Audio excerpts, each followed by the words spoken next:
مرتبہ کہیں سے غلہ اونٹوں پر لاد کر آپ کی خدمت میں پیش کیا گیا۔ آپ صلی اللہ علیہ وسلم وہ تقسیم فرماتے رہے یہاں تک کہ کوئی لینے والا نہ رہا اور غلہ باقی بچ گیا۔ تو اللہ تعالیٰ کے نبی صلی اللہ علیہ وسلم نے رات مسجد نبوی میں گزاری اور صبح سائلین میں غلہ تقسیم کر کے پھر گھر تشریف لے کر گئے۔ اسی طرح ایک مرتبہ آپ صلی اللہ علیہ وسلم نے عشاء کی نماز کی تکبیر ہوئی تو آپ فوراً گھر چلے گئے اور گھر سے ایک اشرفی پڑی ہوئی تھی اس کو لا کر پہلے تقسیم کیا پھر نماز ادا کی۔ اسی طرح حالت مرض میں آپ کے گھر سونے کے سکے کسی نے پیش کیے تو آپ نے انہیں اسی طرح تقسیم فرما دیا اور فرمایا کہ میں نہیں چاہتا کہ میرا وصال اس حالت میں ہو کہ میرے گھر میں دنیا کا کوئی مال پڑا ہوا ہو۔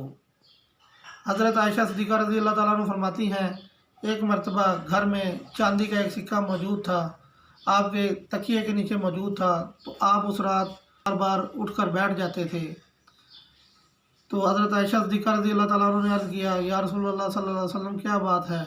فرمایا یہ دنیا کا مال میرے سرہانے کے نیچے ہے۔ تو آپ نے اس کو تقسیم کیا، اس کے بعد پھر آپ نے آرام فرمایا۔ آپ صلی اللہ علیہ وسلم زمانہ اعلان نبوت سے پہلے بھی اسی طرح فیاضی فرماتے تھے، جو کچھ آپ کے پاس ہوتا تھا آپ غربا میں تقسیم فرما دیتے تھے۔ حضرت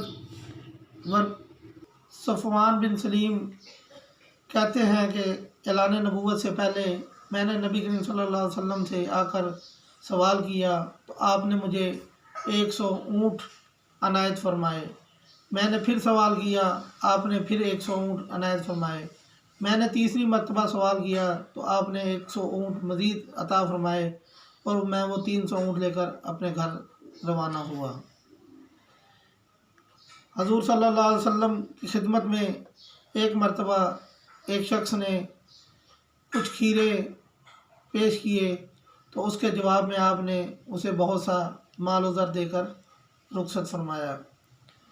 مرتبہ حضرت عمر فاروق رضی اللہ تعالیٰ عنہ کی مالی حالت کچھ کمزور ہو گئی تو آپ نے حضرت عمر رضی اللہ تعالیٰ عنہ کو مال پیش کیا تو حضرت عمر فاروق رضی اللہ تعالیٰ عنہ نے عرض کیا یا رسول اللہ صلی اللہ علیہ وسلم مجھ سے زیادہ محتاج جو ہیں ان میں تقسیم فرما دیجئے۔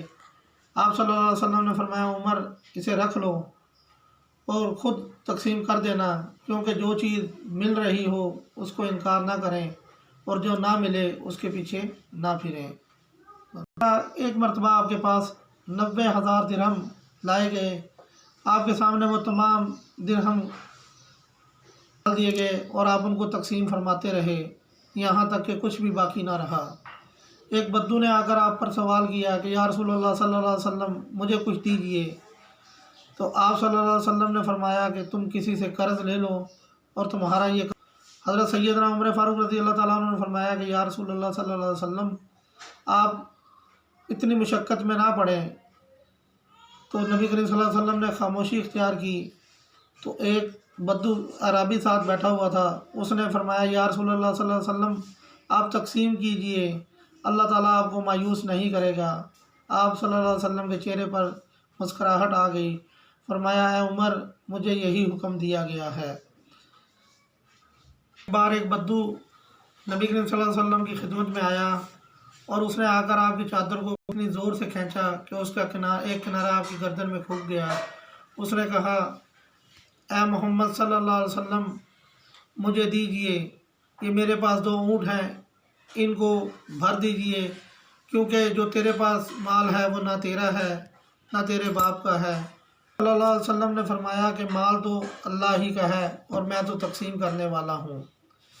تو آپ صلی اللہ علیہ وسلم نے اس بدو سے فرمایا کہ تو نے یہ جو سلوک کیا ہے تجھے اس پر کوئی خوف و خطرہ نہیں؟ تو اس نے کہا نہیں، مجھے معلوم ہے کہ آپ بدی کا بدلہ ہمیشہ نیکی کے ساتھ دیتے ہیں۔ آپ صلی اللہ علیہ وسلم نے اس کے ایک اونٹ پر کھجوریں لدوا دی اور دوسرے اونٹ پر دوسرا غلہ لاد کر اسے عنایت فرما دیا۔ یعنی آپ صلی اللہ علیہ وسلم سے جو بھی کوئی سوال کرتا تھا آپ اس کا پورا کر دیتے تھے۔ اسی طرح ایک مرتبہ ایک عورت نے ایک یمنی چادر بہت خوبصورت آپ کی خدمت میں پیش کی۔ آپ نے وہ تہمت کے طور پر باندھ کر جب باہر آئے تو ایک صحابی نے آپ سے وہ مانگ لی، آپ فوراً اندر گئے اور وہ چادر لا کر اس کو دے دی۔ صحابہ کرام ناراض ہوئے، فرمانے لگے کہ تمہیں معلوم ہے کہ نبی کریم صلی اللہ علیہ وسلم کو اس چادر کی ضرورت تھی اور آپ صلی اللہ علیہ وسلم نے کسی کو کبھی انکار نہ کیا۔